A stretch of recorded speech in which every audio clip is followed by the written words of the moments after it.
everyone. In previous session, in video number 1, we will see introduction of chapter number 13. Now we will see major abiotic factor.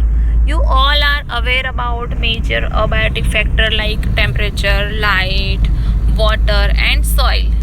There are other abiotic factor also responsible in living organism, right, like moisturizer and so on. So we will start the temperature. First abiotic factor, that is temperature. How affect temperature to living organism, that we will see.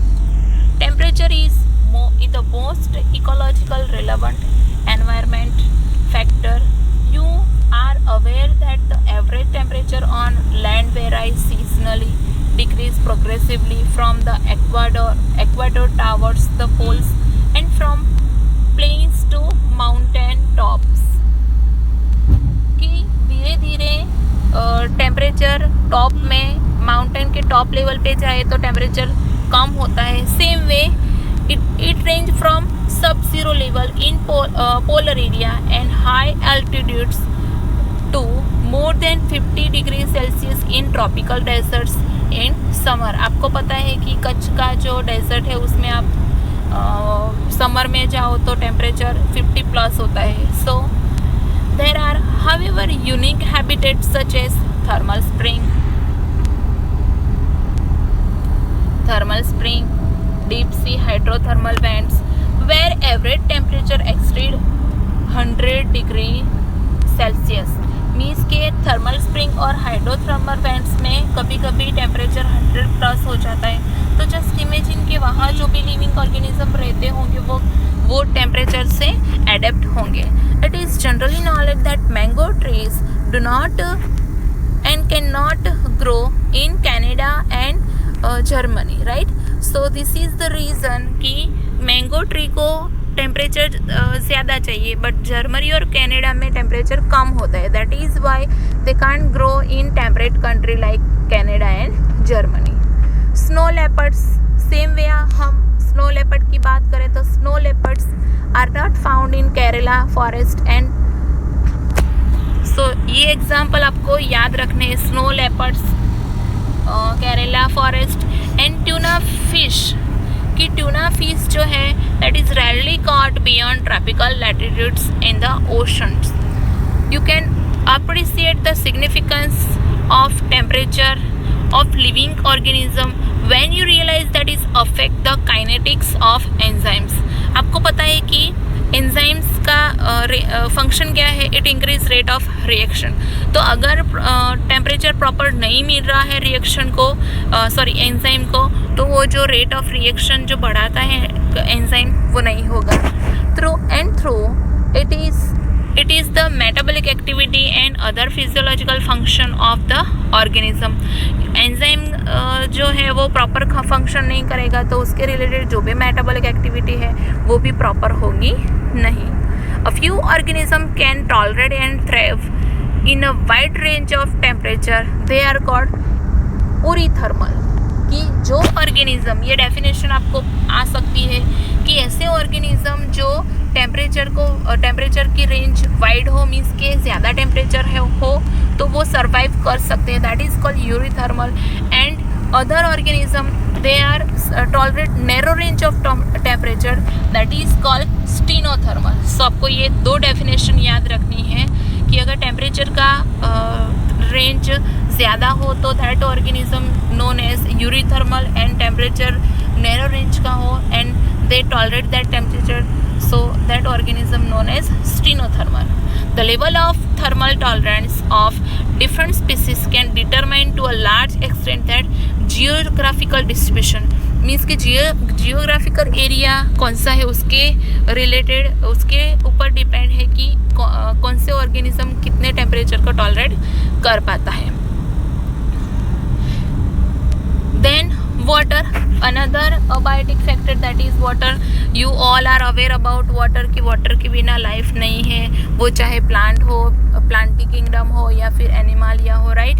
So let us see the water as a abiotic factor in detail.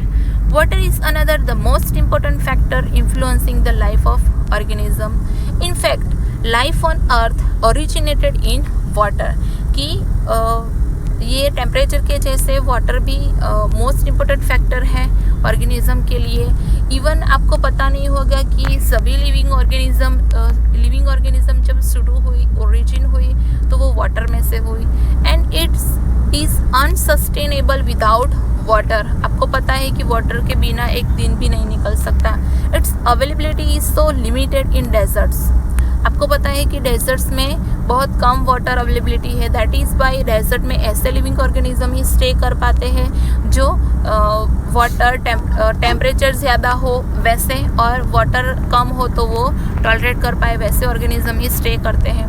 That only special adaptation make it possible for organism to life there. कि ऐसे adaptation ही है जिससे कोई भी living organism वहाँ adapt हो सके और रह सके. The productivity and distribution of plant is also heavily depend on water. कि प्लांट की बात हम करें तो प्लांट की प्रोडक्टिविटी एंड डिस्ट्रीब्यूशन भी बहुत इम्पोर्टेंट है और वो वाटर के ऊपर डिपेंड होते हैं. You might think that organism living in ocean, lakes, rivers should not face any water related problem, but this is not true. कि आपको ऐसा लगता होगा कि जो ओशन में, लेक्स में, रिवर में रहते हैं वो aquatic organism water related problem नहीं फेस करते होंगे, but it can face that problems. For aquatic organism the quality of water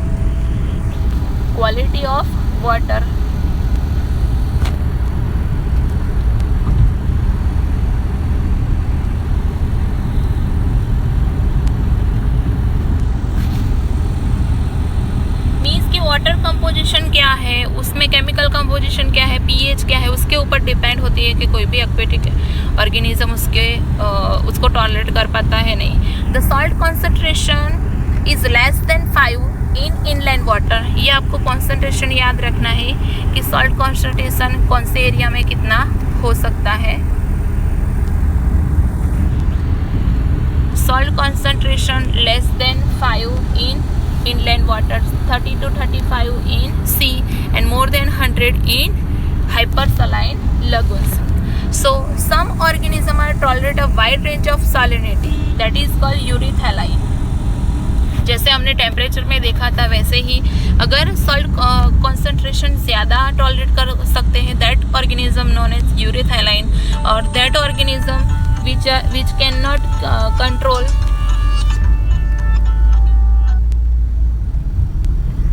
which cannot control salt concentration, that is called stenothaline, right?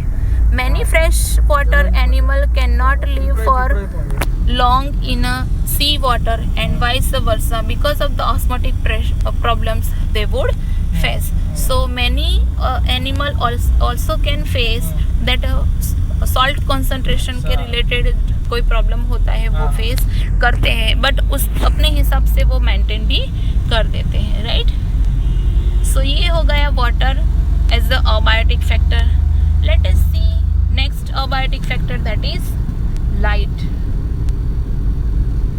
You all are aware about light and the main source of light and temperature, that is sun. And you all are also know that producer have to take light from sun. Since plant produce food through photosynthesis, a process which is not only possible when sunlight is available as a source of energy, we can quickly understand the importance of light for living organism, particularly autotrophs. Means के light autotrophs के लिए बहुत important होती है. हम खुद से खाना नहीं बनाते, दैट इज़ वाई हमारे लिए इतनी इम्पोर्टेंट नहीं है, बट जो प्लांट्स होते हैं उसके लिए बहुत इम्पोर्टेंट है.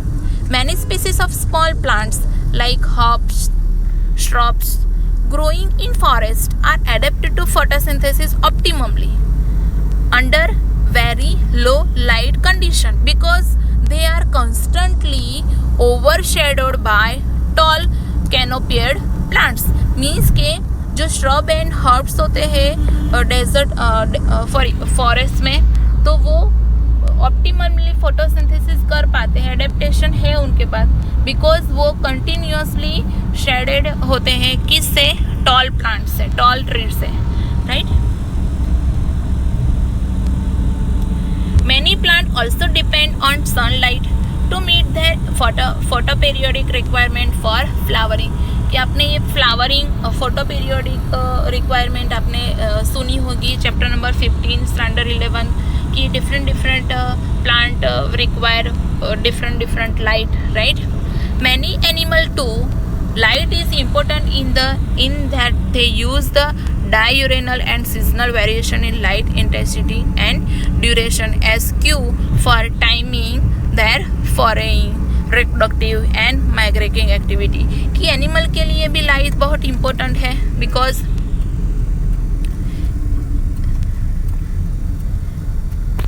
एनिमल के लिए भी लाइट बहुत इम्पोर्टेंट है, because it is a requirement for foraging, then reproductive and migrating activity. The availability of light on land is closely linked with that of temperature, since the sun is the source for both. But deep more than 500 meter in the ocean, the environment is dark and its inhabitants are not aware of the existence of a crystal source of energy that is called sun. कि deep ocean almost 500 metre से ज़्यादा deep ocean में dark environment होता है, तो वहाँ जो भी ऑर्गेनिज्म रहते हैं उसके लिए तो सन अननोन पर्सन बन जाता है, कि उनको पता ही नहीं है कि एग्जैक्टली एनर्जी सोर्स, लाइट का सोर्स क्या है, sun, right.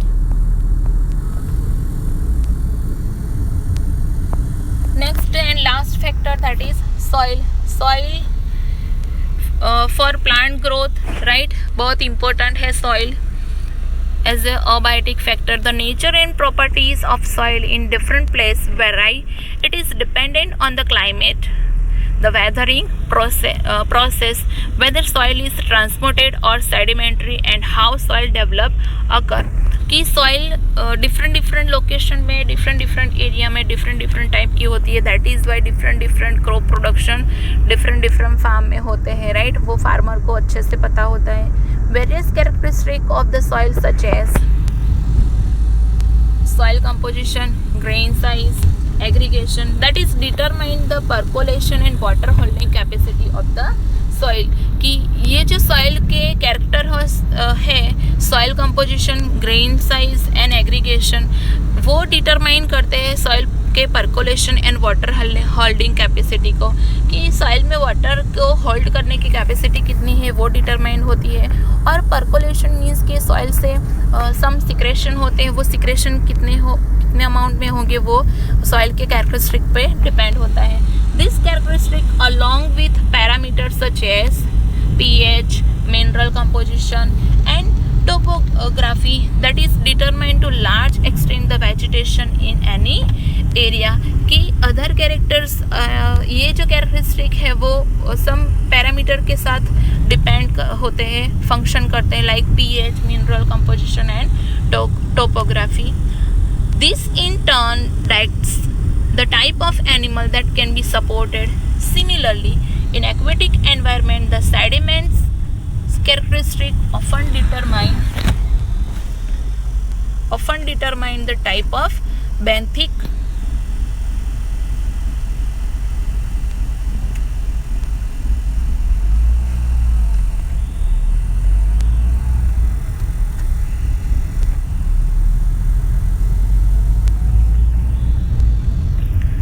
determine the type of benthic animals that can thrive there. So ये हो गई सॉइल के बारे में और अदर अबायोटिक फैक्टर, राइट. सो इस सेशन में हमने मेजर अबायोटिक फैक्टर देखे. In next session, in video number 3, we will see the response to abiotic factors, right. कि लिविंग ऑर्गेनिज्म अबायोटिक फैक्टर्स से